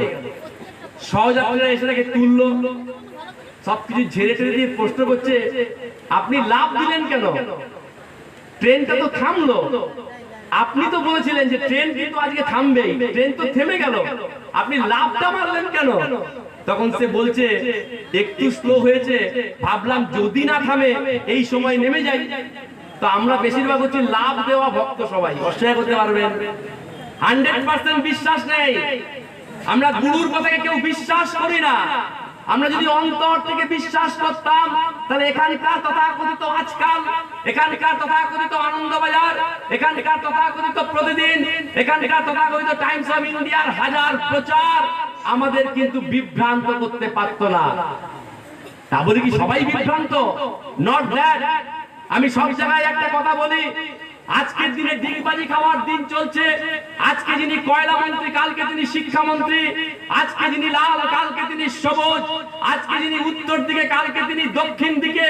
ডিগবাজি খাওয়ার সমাজ চলছে, কালচার চলছে আজকের এই পৃথিবীতে। আমরা যারা বালক ব্রহ্মচারী মহারাজের দীক্ষিত সন্তান, মানুষের কাছে এই পৃথিবীতে, এই সমাজে সবাই প্রশংসা চায়, সবাই চায় আত্মপ্রচার। আজও যখন বাজারে আমরা মাছ কিনতে যাই, এই সমাজবদ্ধ মানুষ, আমি পাবলিক ফোরামে এই কথাগুলো বলি প্রকাশ্য সভায়, আজও যখন আমরা মাছ কিনতে যাই আমাদের দিকে ব্যঙ্গ করে বলে যে স্যার এই মাছটা কিন্তু কিনবেন না, মাছটা কিন্তু নির্বিকল্প সমাধিতে আছে। আমাদের ব্যঙ্গ করে সবাই। কে চায় নিন্দা? কে চায় নিন্দিত হতে? সবাই তো চায় প্রশংসিত হতে। তবুও মানুষের কাছে এত নির্যাতন, এত অপমান, এত লাঞ্ছনা, এত গঞ্জনা সহ্য করেও even after 30 years gone my dear friend, 30 বছর অতিক্রান্ত, শুধু বাঁকুড়া নয়, শুধু পশ্চিমবঙ্গ নয়, শুধু ভারতবর্ষ নয়, পৃথিবীর প্রতিটি প্রান্তে যেখানে যেখানে বালক ব্রহ্মচারী মহারাজের দীক্ষিত সন্তানরা রয়েছে, আজও কেন দ্বিতীয় ভঙ্গিমায়, দ্বিতীয় প্রত্যয়ে, দ্বিতীয় বিশ্বাসে এই আশাহত নিরন্ন সমাজবদ্ধ মানুষের উদ্দেশ্যে আমরা বলে যাচ্ছি যে এই পৃথিবীতে এমন কোন শক্তি নেই যা বালক ব্রহ্মচারী মহারাজের অপ্রতিরোধ্য গতিকে স্তব্ধ করতে পারে। যে কাজ করার জন্য গুরু পৃথিবীতে এসেছেন, সেই কাজকে সমাপ্ত না করে তিনি পৃথিবী থেকে যাবেন না। এটা কি? এটাকে বলা হয় প্রফাউন্ড কনভিকশন। একে ইংলিশে আমরা বলি প্রফাউন্ড কনভিকশন। প্রফাউন্ড, এত ডিপ রুটেড, এখানকার কোন হতাশা, নিরাশা আমাদেরকে গ্রাস করতে পারবে না। গ্রাস করছে। ওই যে বললাম আমাদের ঘরানার কথা, মেসেঞ্জার, সে চাইছে যেন তেন প্রকারেণ আমাদেরকে গুরু বিমুখ করার জন্য। তাই ঠাকুর বারবার আমাদের সাবধান করে দিয়েছেন। ওই যে বক্তব্যের প্রারম্ভেই আমি বলেছি, এটা আমাদের ঘরানার কথা, এটা গুরুর ঘরানার কথা। ঠাকুর বলছে বুঝলি, মইরা গেলে বোঝে আমি কে। ঠাকুরের কথা, ঠাকুর বলছে মইরা গেলে বোঝে আমি কে, তার আগে বুঝতে পারে না। আমার তো অনেক সময়ের অভাব, যদি কখনো সময় পাই গায়ে কাটা দেবে। দীপক চক্রবর্তী তৈরি করে বলছে না, ক্যাসেট শুনবেন, বইগুলো একটু পড়বেন, বুঝতে পেরে যাবেন। ঠাকুর বলছেন যদি একটু সময় পাই বিদেহী গুলোকে নামিয়ে আনবো। ভাবতে পারছেন, বিদেহী যারা চলে গেছে, আজকে যদি বাবুরা এখানে এসে দাঁড়ায়, বলুন দাঁড়াতে পারবো কেউ এখানে? আমরা ঠাকুর বলছে দেহ থেকে বেরিয়ে গেলে আর কিচ্ছু করার নেই। যদি সময় পাই আমি বিদেহী গুলোকে নামিয়ে আনবো, দেখবি ওরা আমার সাথে কেমন আচরণ করে। ঠাকুরের কথা। তোমরা আগামীকাল কি খাবে তাই নিয়ে উতলা, এটা ফ্যাক্ট। ব্যক্তি মানুষ কেন এত টেনশন? কিসের টেনশন আমাদের? কিসের এত উদ্বেগ? আমরা কেন একটা মুহূর্ত নিশ্চিন্তে থাকতে পারি না বলুন তো?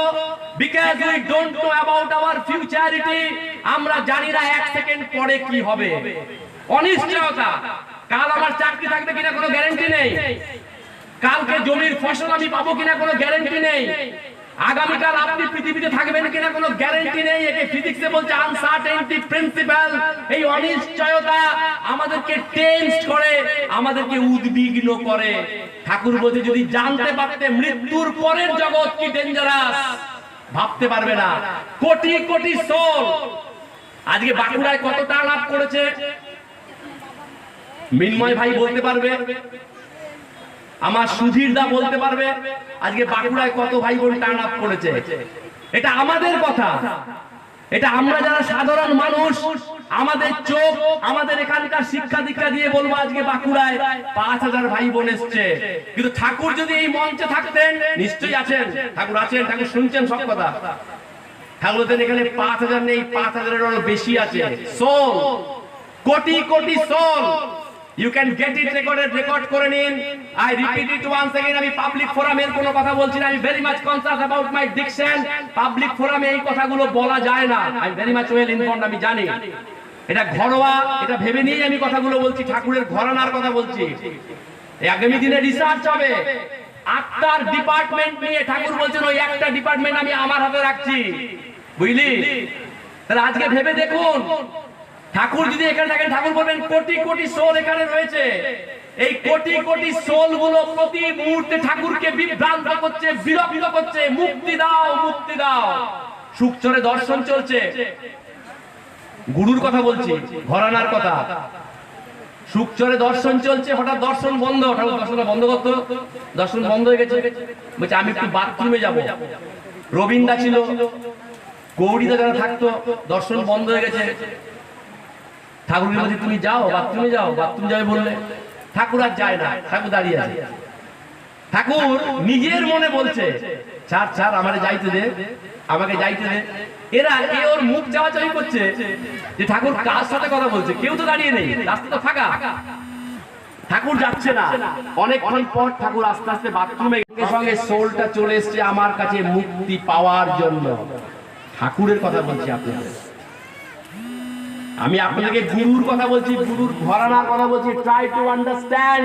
ভারত ব্রহ্মচারী মহারাজ শুধু পৃথিবীর শোষিত নিপীড়িত মানুষকে মুক্তি দিতে আসেননি, তিনি new messiah of the atomic age in that sense. কোটি কোটি সোল যারা মুক্তি পায়নি, মুক্তি দাও, মুক্তি দাও বলে যারা হাহাকার করছে, তাদের একটা ব্যবস্থা করা। সেই ব্যবস্থাটা কি না, আমার সন্তানগুলোকে বিভ্রান্ত করতে হবে। এই প্রক্রিয়া চলছে। ঠাকুরকে নিয়ে যদি পড়াশোনা করেন দেখতে পাবেন, ঠাকুর বারবার সাবধান করে দিয়েছে মেসেঞ্জার সম্পর্কে। যে কোনো দিন, যে কোনো মুহূর্তে মেসেঞ্জার আমাকে আপনাকে আক্রমণ করতে পারে। তাদের একটাই কাজ, কি করে আমাদেরকে গুরু বিমুখ করা যায়। কথাগুলো কেন বলছি জানেন? It is of utmost importance. আমাকে যখন কেউ বলে দীপক দা পাবলিক ফোরামে বক্তব্য রাখতে হবে, আমি একটা কথা বলি, আমরা মানুষকে কি বোঝাবো, আগে নিজে বুঝি, তাই তো নাকি? ঠাকুর বলছেন বুঝে বোঝাও, আগে সাবজেক্টটাকে বুঝি আমি ভালো করে। আমি কাকে নিয়ে ঘর করছি, আমার সাবজেক্টটা কি? বালক ব্রহ্মচারী গায়ে দেয় না মাথায় মাখে, এ কি শুধু ফটোর গুরু? ঠাকুর বলছে আমি ক্যালেন্ডারের গুরু নই। শুকচার বাড়িতে দর্শন চলছে, একজনকে বলছে ধূপকাঠি তো দেখা দিবি, সে ধূপকাঠি দেয় বাড়িতে, হয়তো কোনো কারণে ছাকা লেগে গেছে ফটোতে। ঠাকুর আস্তে করে উত্তরীয়টা সরিয়ে বলছে ধূপকাঠিটা তো দেখা দিবি বলে আস্তে করে দেখাচ্ছে যে তার ছাকা পড়েছে। ভাববার চেষ্টা করতে হবে আমাদের। তিনি মানুষটা দইবে কেন? ঠাকুরের সাথে আমাদের এত কন্ট্রাডিকশন কেন, এত ভুল বোঝাবুঝি কেন, এত হতাশা নিরাশা? বিকজ আমরা তাকে এখানকার বাস্তবের চশমা পরে বুঝতে চাইছি। আর গুরু কি বলছেন?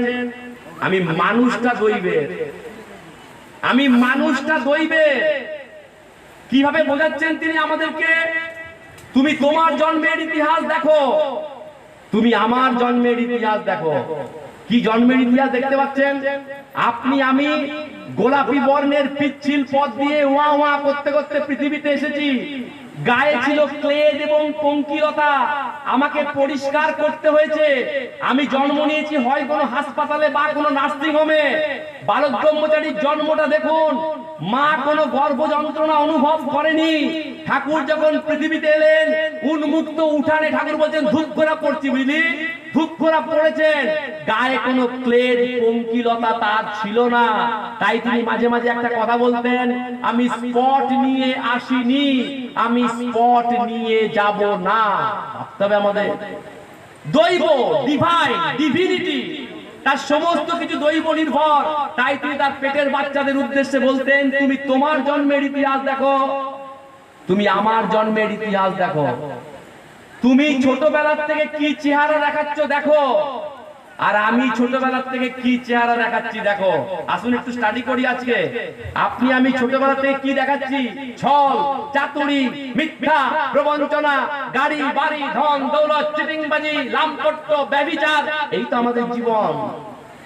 আর গুরু 5 বছর 3 মাস যখন তার বয়স, তিনি প্রথম যাকে দীক্ষা দিচ্ছেন তিনি ত্রিপুরার ময়নামতি পাহাড়ের বিখ্যাত সুফি সাধক মনাই ফকির, যার বয়স তখন ছিল প্রায় 174 প্লাস। It's enough. ওই যে একদম আউটসাইড অফ মাই স্পিচ আমি একটা কথা বলেছি, গবেষণা হবে ঠাকুরকে নিয়ে, আগামী দিনে রিসার্চ হবে। কোন তল খুঁজে পাবে না কেউ যে মানব সভ্যতার ইতিহাসে এইরকম আবির্ভাব হতে পারে। এটাও কি সম্ভব? যে বয়সে তার মধ্যে বোধের বিকাশ হয় না, জ্ঞানের বিকাশ হয় না। কত কথা বলতে ইচ্ছে করে। ঠাকুর 8 অবধি পড়েছেন, ক্লাস 8 পর্যন্ত তার পড়া। পরীক্ষায় বসেছেন ঠাকুর, সবাই পরীক্ষা দিচ্ছে, সবাই লিখছে। আপনারা সবাই জানেন আমরা এইভাবেই লিখি, সবাই লিখছে। আমার সৌভাগ্য সামনে দাঁড়িয়ে শোনার কথাটা, সবাই এভাবে লিখছে। ঠাকুর শূন্যের দিকে তাকিয়ে তাকিয়ে লিখছে। তো যিনি ক্লাসে গার্ড দিচ্ছিলেন মাস্টার মশাই, তিনি বলছেন বীরু তুমি কি করো? ঠাকুর বলছে মাস্টার মশাই আমি কিন্তু নকল করতেছি। তখন মাস্টার মশাই বলছে নকল করছো? তোমার সামনে তো কোনো বই নেই, তোমার সামনে তো কোনো বই নেই। বলছে না মাস্টার মশাই আমি কিন্তু নকল করি। বলছে শূন্যের দিকে তাকিয়ে তুমি কি নকল করছো? বলছে শূন্যে সব লেখা আছে, আমি সব দেখতে পাই। ঠাকুরের ঘটনা বলছি। ঠাকুর বলেছে তোরা আমার পেটের বাচ্চারা যখন এক জায়গায় সবাই হবি, আমার ফেলে আসা দিন একটু নাড়াচাড়া করিস। দ্যাটস ওয়াই পাবলিক মিটিং এ বলি না এই কথাগুলো। আমি আমার পাবলিক মিটিং এ কথাগুলো আপনারা পাবেন না, ঘরোয়া, strictly by nature. That's why I am referring. তো ঠাকুর শূন্যের দিকে তাকিয়ে তাকিয়ে লিখছে, আর মাস্টার মশাইরা অবাক হচ্ছে যে শূন্যের দিকে তাকিয়ে কি লেখে। ঠাকুরকে প্রশ্ন করছে তুমি শূন্যের দিকে তাকিয়ে কি করছো? ঠাকুর উত্তর বলছে মাস্টার মশাই আমি কিন্তু নকল করতেছি। পরীক্ষা হয়ে গেছে, খাতা দেখা চলছে। ঠাকুর বলছে বুঝলি আমার যখন খাতা দেখে মাস্টার মশাই, এই কথাটা কেন বলছি আমি পরে ডিডাকশনে আসবো। আমার যখন খাতা দেখছে মাস্টার মশাই, তখন মাস্টার মশাই দেখছে 10-এ 10, 5-এ 5, 3-এ 3, মানে ফুল মার্কস যেমন যেমন আছে পুরো নাম্বার দিয়ে দিয়ে দিয়ে দিয়ে একেবারে শেষ পাতায় দেখছে ঠাকুর লিখেছে, মাস্টার মশাই আমারে কিন্তু পাস করাবেন না, আমি কিন্তু নকল করছি। তো মাস্টার মশাই দ্বন্দ্বের মধ্যে পড়ে গেছে। আমার সঙ্গে শীতল ভাই এসছে, আমি খাতা দেখছি মাধ্যমিকের, খাতা দেখা কমপ্লিট হয়ে গেছে, এবার এইচএস দেখবো। একটা খাতা আমরা প্রায় পাই, খাতা যখন দেখি আমরা, তাতে শেষ কথায় বরঞ্চ স্টুডেন্ট লেখে স্যার আমাকে দয়া করে পাস করাবেন, তাই তো? ঠিক কিনা বলুন? বরঞ্চ স্টুডেন্টরা লেখে স্যার আমাকে দয়া করে পাস। এবছর হয়েছে, আমি খাতা দেখেছি, কোন জেলার বলবো না, এবছর আমি যে জেলার খাতা দেখেছি। So I got such a copy of English, একটা খাতা আমি পেয়েছি, সেখানে একজন স্টুডেন্ট লিখছে শেষ পাতায় যে স্যার দয়া করে আমাকে পাস করাবেন। ইট is the way of the world, এটাই লেখে সবাই। আর আমার ঠাকুর কি লিখেছে? আমার ঠাকুর সততার প্রতীক। His holiness stands for honesty। দেখুন কি লিখছে ঠাকুর, মাস্টার মশাই আমারে পাস করাবেন না, আমি কিন্তু নকল করছি। তো যিনি খাতা দেখেছেন স্যার ঠাকুরের, তিনি দ্বন্দ্বের মধ্যে পড়ে গেছেন। আমি 10 দিয়েছি, আমি 5 দিয়েছি, আমি ফুল মার্কস দিয়েছি, আর বিরু লিখেছে আমাকে পাস করাবেন না, আমি নকল করেছি।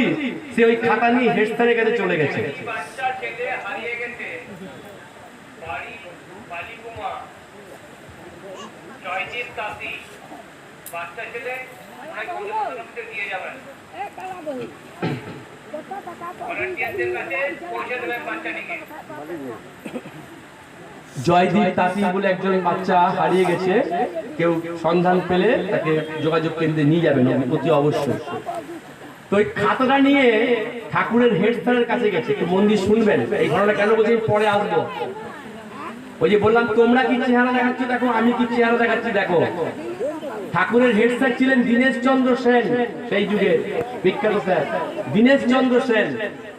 তো তিনি বলছেন হোয়াট হ্যাপেন্ড, কি হয়েছে? বলছে স্যার বীরুর খাতা দেখেছি, বীরু সবই ভালো লিখেছে, 10-এ 10, 8-এ 8, হি গট ফুল মার্কস, কিন্তু শেষ পাতায় লিখেছে মাস্টার মশাই আমারে পাস করাবেন না, আমি কিন্তু নকল করছি।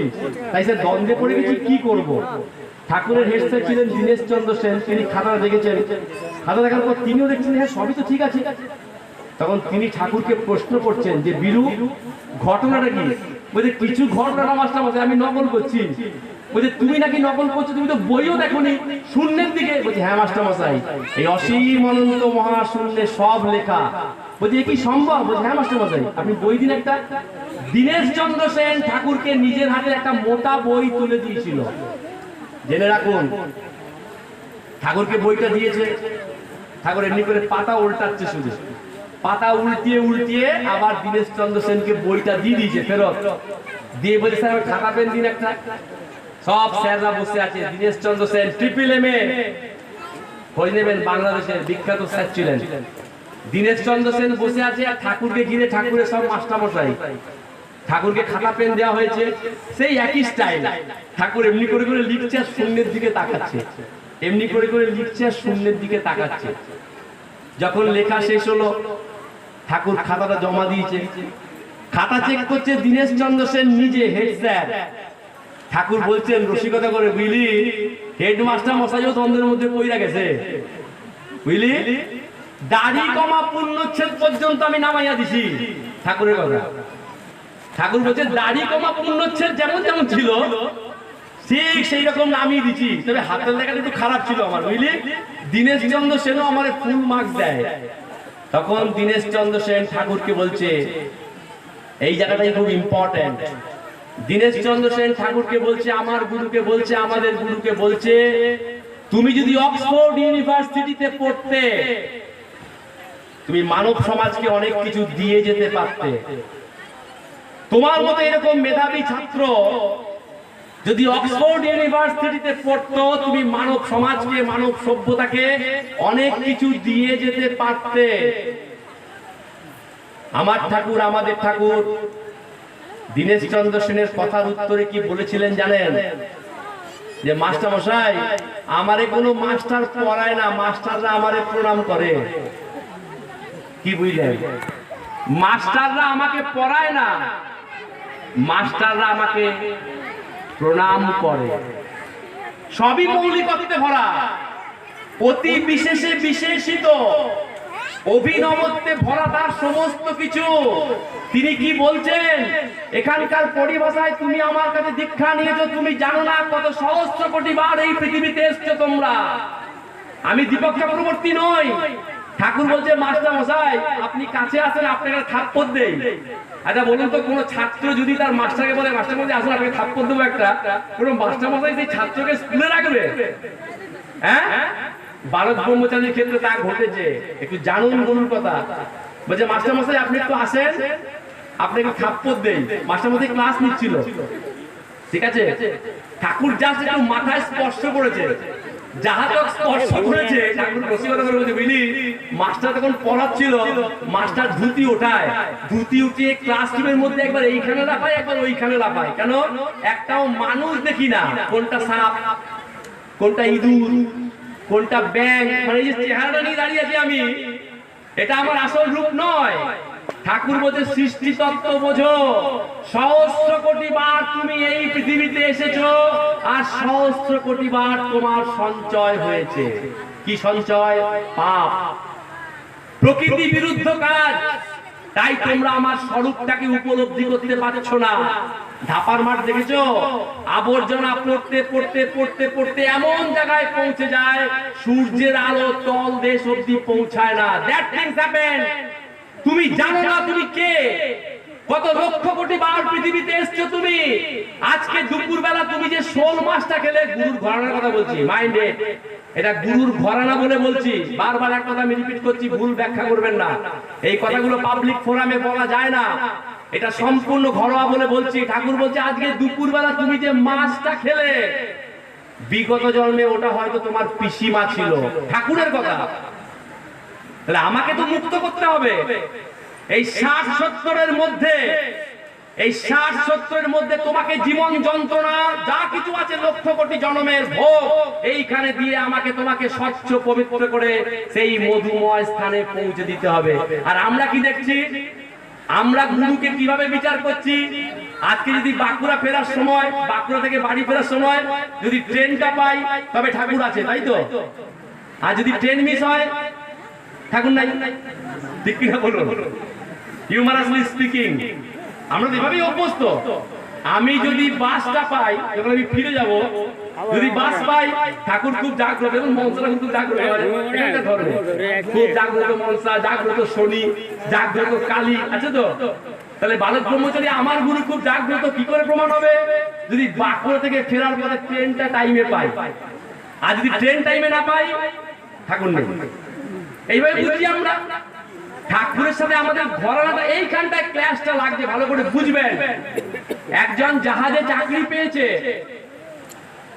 বাবা মা এসছে ঠাকুরের কাছে, এসে বলছে ছেলেকে পাঠাবো, জাহাজে চাকরি পেয়ে গেছে, পাঠাবো বিদেশে। ঠাকুর বলছে জলে কোনো বিপদ নাই, যাইতে পারো। ঠাকুর বলছে জলে কোনো বিপদ নাই। বাবা মা ছেলেকে পাঠিয়ে দিয়েছে, ছেলে জাহাজের চাকরি নিয়ে চলে গেছে। 3 মাস পরে জানা গেল জাহাজ ডুবিতে ছেলে মারা গেছে। আমি বাঁকুড়া এবং যারা এসছেন দূর দূরান্ত থেকে, I repeat it once again, এই কথাগুলো দীপক চক্রবর্তীর নয়। এই কথাগুলো আমার, আপনার, আমাদের পরম পিতার জীবনের ঘটনা। এই কথাগুলো আমাদের বুঝতে সাহায্য করবে, টু হিজ হলিনেসকে, গুরুকে বুঝতে সাহায্য করবে, তার স্বরূপটাকে। তাই কথাগুলো বলছি। জাহাজের চাকরিতে গেছে, জাহাজ ডুবিতে ছেলে মারা গেছে, আর ঠাকুরকে এসে আচ্ছা করে যত রকম ভাবে পারে, তুমি তো বলেছিলে জলে কোনো বিপদ নেই, তোমার কথা শুনে ছেলেকে পাঠিয়েছিলাম, কেন এই কথা হলো বলো? তুমি নাকি জন্মসিদ্ধ, তোমার নাকি গণিতে কোনো ভুল নেই। ঠাকুরের সঙ্গে এভাবে তর্ক করছে সেই ছেলেটির বাবা মা। ঠাকুর দর্শন দিতে দিতেই বলছে আমি কইছিলাম, তুমি বলনি? তুমি তো বলেছো, তুমি তো বলেছো কাজে যেতে, তাই তো আমরা পাঠিয়েছি। বলছে যদি কইয়া থাকি জলে কোনো বিপদ নাই তাহলে বাইচা আছে। বলে বাইচা আছে মানে? পেপারের নাম বেরিয়ে গেছে, বাড়িতে খবর এসে গেছে ছেলে মারা গেছে, আর তুমি বলছো বাইচা আছে। বলছে যদি কইয়া থাকি জলে বিপদ নাই তাহলে বাইচা আছে। ঠাকুর সঙ্গে সমানে তর্ক। হঠাৎ ঠাকুর বলছে এই যে 3 মাস কাজে গেছে, আমারে কয়টা ধূপকাঠি কিনা দিছস? 3 মাসে ছেলে কাজ করছে, বেতন পাইছে, আমারে কয়টা ধূপকাঠি কিনা দিছস? বাবা মা চুপ। কইতা ছিল যদি কইয়া থাকে জলে বিপদ নাই, ছেলে বাইচা আছে। বাবা মা চলে গেল, বাবা মা বাড়ি ফিরে গেল। দুদিন পরে দরজায় টোকা দিচ্ছে, ছেলে এসে হাজির। ভূত দেখছি না, ছেলেকে দেখছি। গাড়ি নিয়ে আবার ঠাকুরের কাছে এসছে, বাবা তুমি ক্ষমা করো। ঠাকুর বলছে কি হয়েছিল তোর? সেই ছেলে তখন বলছে ঠাকুর বাড়িতে, বলছে আমি জাহাজের টিকিট আমার কনফার্ম। সবাই শুনুন, গায়ে কাটা দেবে। আমি জাহাজে উঠবো এটাও কনফার্ম, কিন্তু যখন আমি উঠতে গেছি আমার এমন ব্লাড ডিসেন্ট্রি শুরু হলো যে আমি জাহাজে উঠতে পারিনি। আমি সেই জাহাজে উঠতে পারিনি, অথচ জাহাজটা ছেড়ে দিয়েছে। ঠাকুর তাহলে ভেবে দেখ, তোর যদি ব্লাড ডিসেন্ট্রি না হতো তুই বাঁচতি। ঠাকুরের ওয়ে অফ ট্রিটমেন্ট দেখুন, স্যান্ডউইচ পজিশন। একদিকে বাবা মা দিচ্ছে ঠাকুরকে আচ্ছা করে, তাই তো, তুমি নাকি জন্মসিদ্ধ, তুমি নাকি সব দেখতে পাও, বাবা মা একদিকে দিচ্ছে। আর দিকে ছেলে বিদেশে বলছে এতদিন পর ছুটি পেলাম, বাড়ি যাব, তুমি আমাকে এই সময় ব্লাড ডিসেন্ট্রি দিলে, আমি জাহাজটা ধরতে পারলাম না। অর্থাৎ গুরু কি করছেন? ঠাকুর বলছেন যে হয়তো তোদের একদিন রাত্রে পেট ব্যথা দিলাম, প্রচন্ড পেট ব্যথা, হাসপাতাল থেকে ঘুরিয়ে আনলাম, 3 লক্ষ বছর কাইটা গেল। কাটাচ্ছেন তিনি। দেখেছেন শৈশবে যখন স্নান করতেন গায়ে ধুলা বালি লেগে থাকতো, আর মা কি করতো? সাবান দিয়ে আচ্ছা করে ঘষতো আমাদের, আর আমরা চিৎকার করতাম, তাই তো। আর পাড়া প্রতিবেশী কি বলতো? মাটা কত নিষ্ঠুর, বাচ্চাটাকে কেমন ঘষে ঘষে কি করছে? পরিষ্কার করছে। মা কি নিষ্ঠুর? মা নিষ্ঠুর না। মা কি চাইছে? সন্তানকে স্বচ্ছ পবিত্র করতে। তাই গুরু বলছে তোদের যে দাগ, তোদের এমন অবস্থা দেবতারা পর্যন্ত তোদেরকে স্পর্শ করবে না। ঠাকুরের কথা এটা। তোদের এমন অবস্থা, আমি আমার কথা বলছি, এমন অবস্থা দেবতারা পর্যন্ত তোমাদের স্পর্শ করবে না। ঠাকুরের এই কথা শুনে একজন বলছে, দেখেছিস আমরা কি ভিআইপি, মানে আমরা এমন যে দেবতারা পর্যন্ত আমাদেরকে স্পর্শ করতে ভয় পায়, তা নয়। মানে এমন ডোবা ডুবেছি আমরা, এত সঞ্চয় হয়েছে পাপ, দেবতারা পর্যন্ত আমাদেরকে স্পর্শ করতে ভয় পায়। সেখানে গুরু বলছে আমি তোদের মুক্তি দেব, মধুময় স্থানে পৌঁছে দেব, এই জন্মই তোমাদের শেষ জন্ম, আর তোমাদের জন্ম হবে না। কিন্তু কিভাবে যাব? গায়ে তো আমার দাগ, এই দাগটাকে তো কি করতে হবে? মোছাতে হবে তো, লক্ষ কোটি জনম। ঠাকুর বলছে বুঝলি আমি করি কি বলতো? 60, 70, 80 এই যে স্প্যান, এই পৃথিবীতে কত বছর থাকবেন আপনি? ঠাকুর ছোটবেলায় মাস্টার মশাইদের বলতেন, মাস্টার মশাই আপনার রিটায়ারমেন্ট কবে?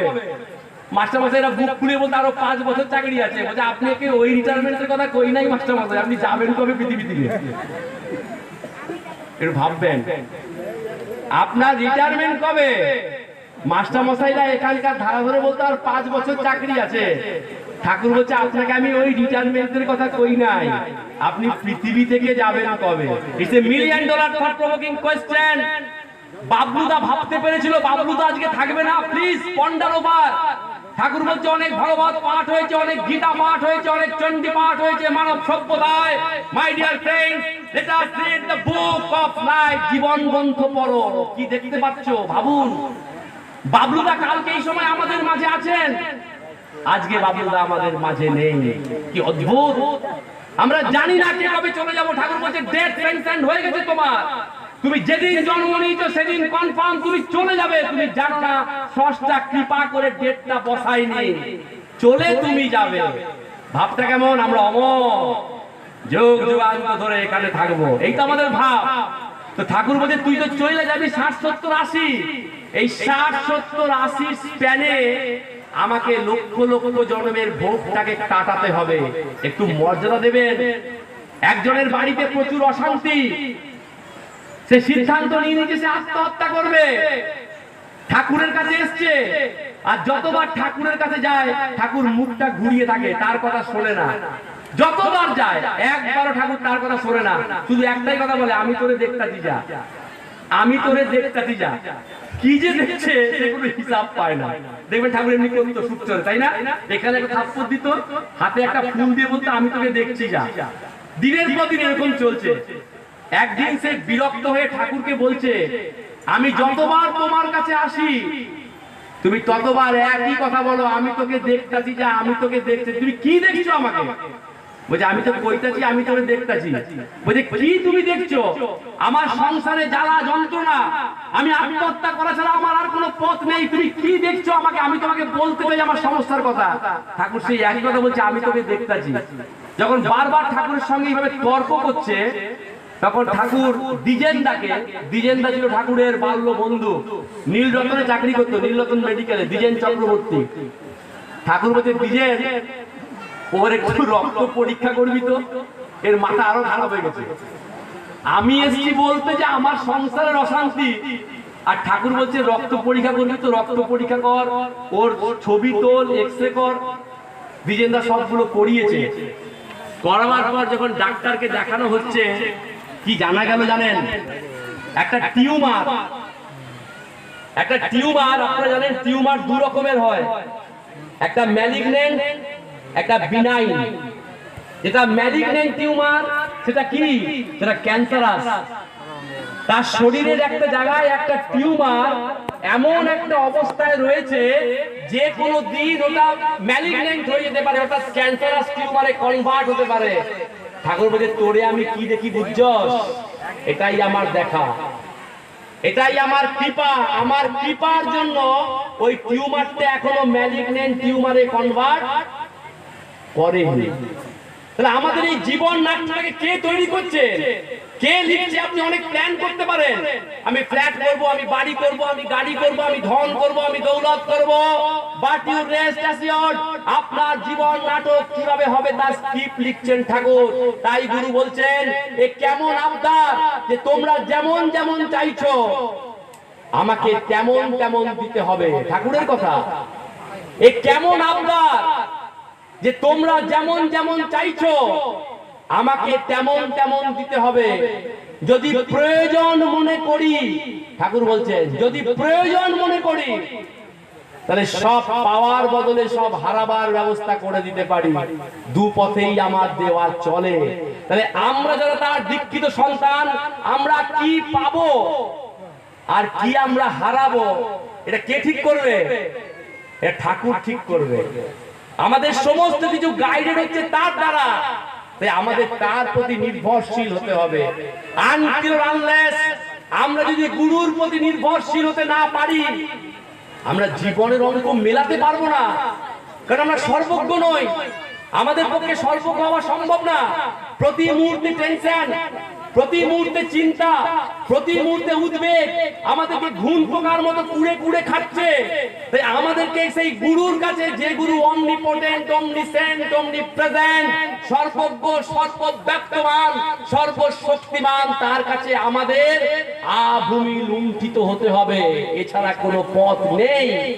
আমাদের কিচ্ছু হারায়নি বন্ধু। এই পৃথিবীতে যদি শেষ হাসি কেউ হাসে সেটা আমরাই হাসবো, কারণ আমরা তাকে পেয়েছি। কিন্তু আমাদের এই আত্মজিজ্ঞাসার মাধ্যমে প্রশ্ন করতে হবে। আরেকটা নতুন বছরে আমরা পদার্পণ করলাম, সূর্য কিন্তু অস্ত গেছে। আজকে পয়লা বৈশাখের নবদিগন্তের সূর্য আজকে অস্ত যাচ্ছে পশ্চিমে। পয়লা বৈশাখ আজকে আর কিছুক্ষণ পরে শেষ হবে, আবার 2 তারিখ চলে আসবে। আত্মজিজ্ঞাসার মাধ্যমে আমাদের প্রশ্ন করতে হবে। জীবনে চলার পথে তোমাকে পেয়েছি, তুমি কৃপা করে আমাকে স্পর্শ করেছো।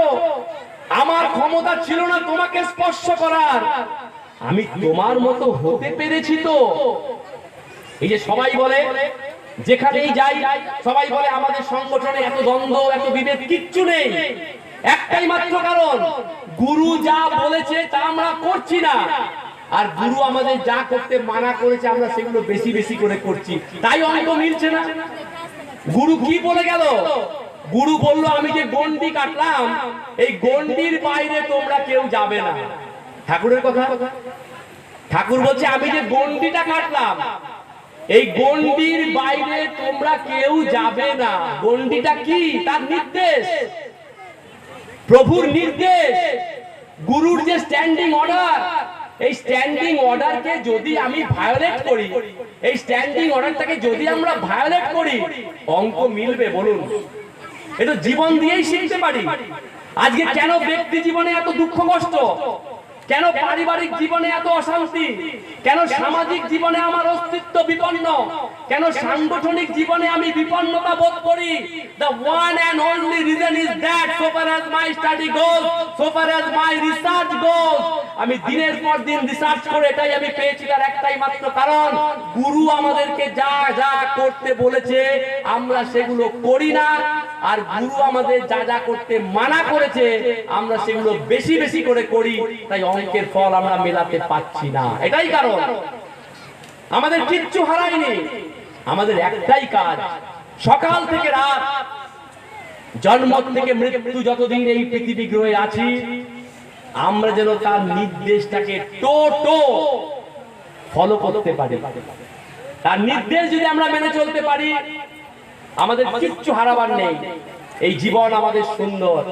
আমি এই বাঁকুড়ায় এসে একটা কথা বলেছিলাম, 1 কোটি টাকার লটারি ভানুকে পাল্টে দিয়েছিল, এই বাঁকুড়াতেই বলেছিলাম গত বছর।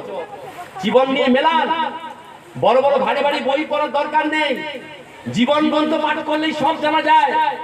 বাড়ির ভৃত্য ছিল ভানু, সে বাজার করতো, চা করতো, রান্না করতো, সব কাজ সে করতো। একদিন সকালবেলা গিন্নিমা বলছে, ভানু সকাল 8টা হলো, বাজারে যাও। ভানু বলছে, আজ থেকে বাজার যেতে পারবো না, নিজেদের বাজার নিজেরা করবেন। গিন্নিমা অঙ্ক মেলাতে পারছে না, ভানু হলো বাড়ির ভৃত্য, সে কেন বলছে আমি বাজার করতে পারবো না? বাড়ির গৃহকর্তা বলছে, ভানু সকাল 8টা বাজে, 1 কাপ চা দাও। ভানু বলছে, এবার থেকে নিজের চা নিজে বানিয়ে খাবেন। কর্তা কিন্তু মহা সমস্যায় পড়ে গেল, ভানুর হলোটা কি? বাজার করতে বললে বলছে নিজেরা করো, চা করতে বললে বলছে নিজেরা বানান, আর আমি করতে পারবো না। ভানুর হয়েছে কি, ভানুর সমস্যাটা কি? কর্তা গিন্নি আলোচনা করছে, কি জানা গেল জানেন? ভানু 1 কোটি টাকার লটারি পেয়েছে। দেখুন, 1 কোটি টাকার লটারি ভানুকে বদলে দিয়েছে। এটা ঘটনা, পেপারে দেখেন না?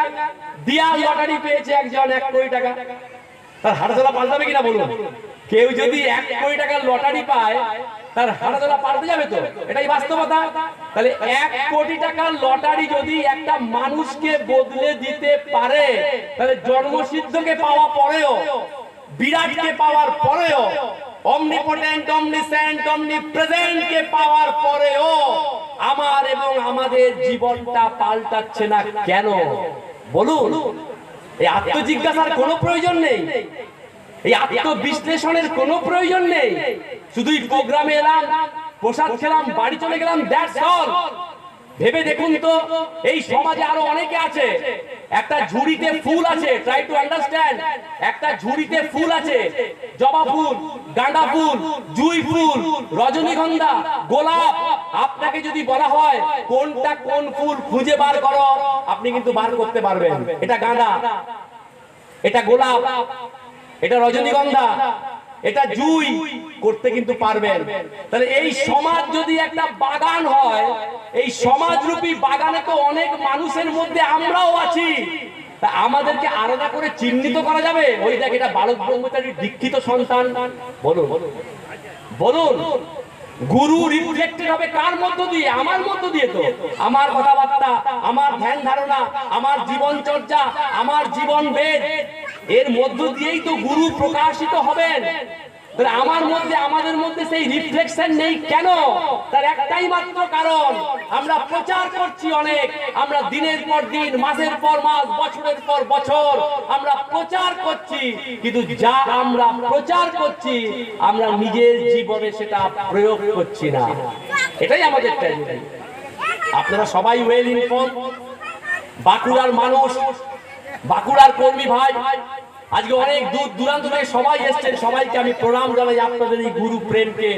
আপনাদের কাছে নতুন করে বলার কিছু নেই, কিন্তু এই দিনগুলো আমাদের সুযোগ করে দেয়, এই দিনগুলো আমাদের সুযোগ করে দেয় আত্মজিজ্ঞাসা, মুখোমুখি দাঁড়াবার। আমি বিদায় নেওয়ার আগে আপনাদের গল্প বলি। মহারাজা ধীরাজ তিনি ঘোষণা করেছেন, এই আমার রাজ্যের প্রজা, একটু মন দিয়ে শুনবেন। দীপক চক্রবর্তী বলছে বলে শোনার দরকার নেই, এটা আমি আমার জীবন দিয়ে বুঝেছি।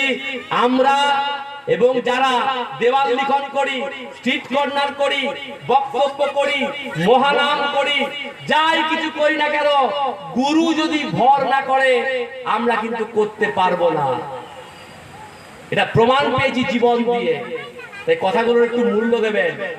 মহারাজা ধীরাজ ঘোষণা করেছেন, হে আমার রাজ্যের প্রজা, আজ আমি কল্পতরু, তোমাদের যার যা মনের বাসনা তোমরা প্রকাশ করো, আমি সেটা পূরণ করব।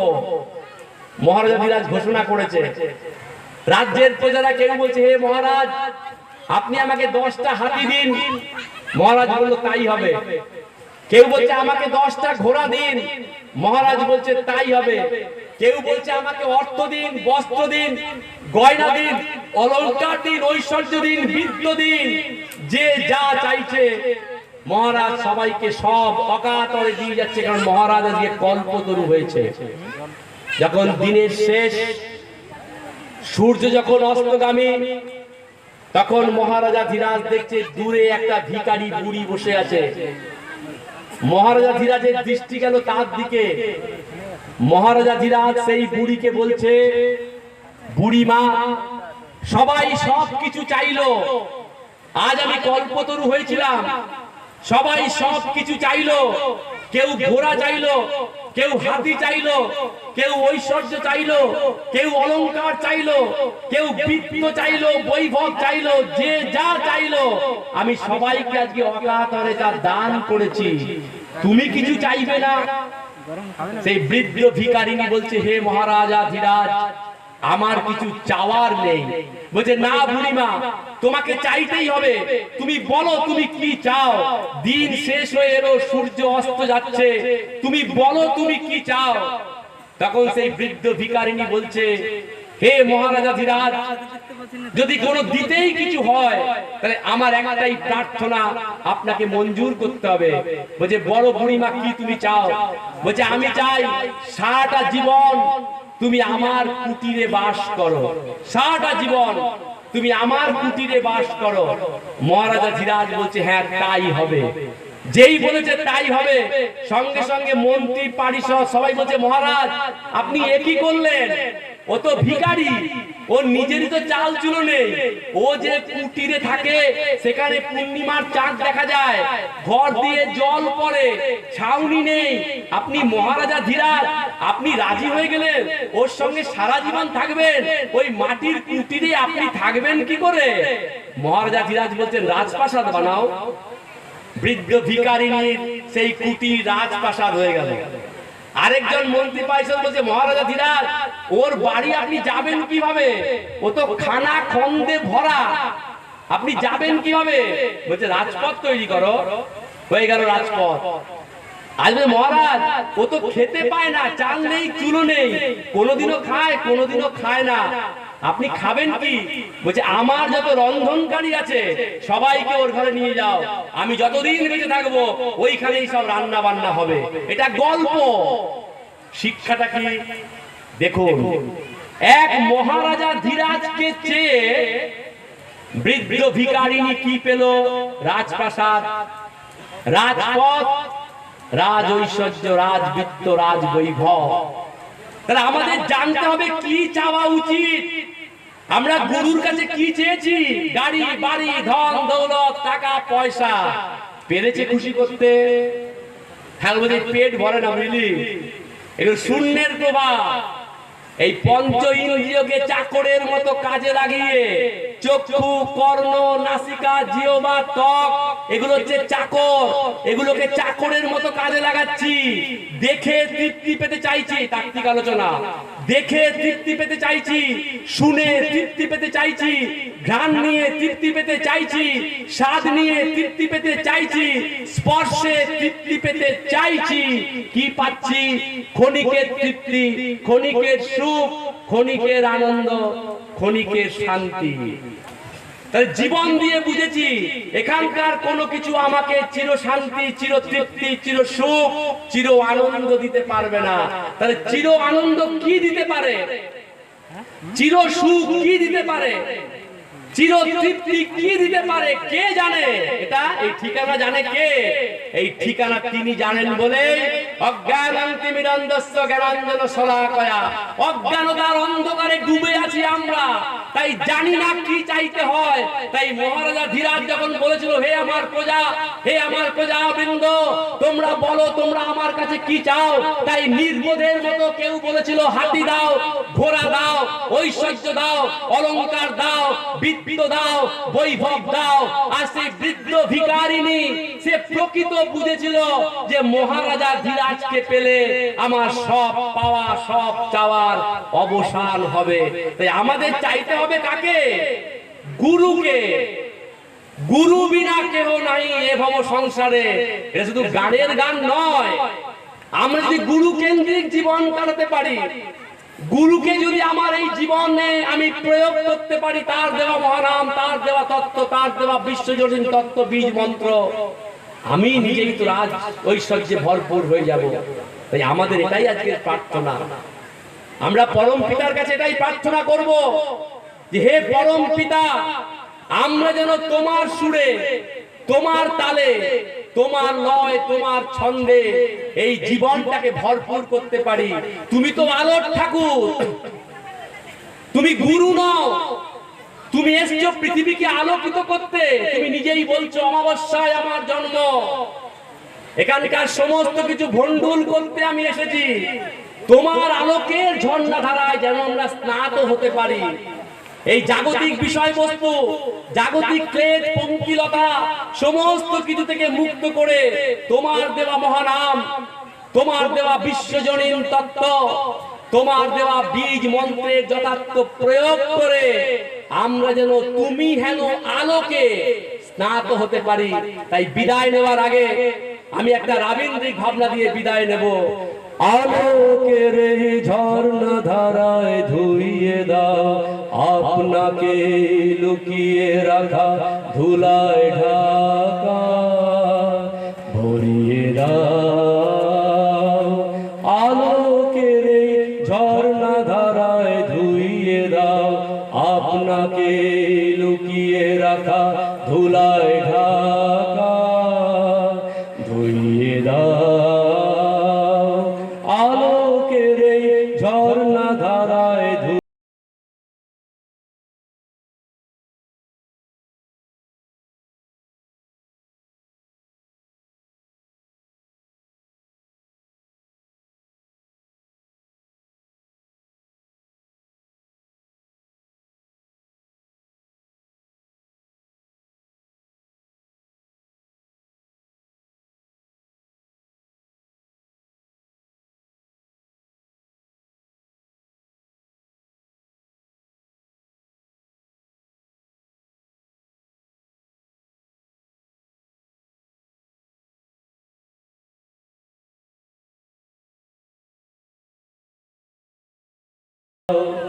আজ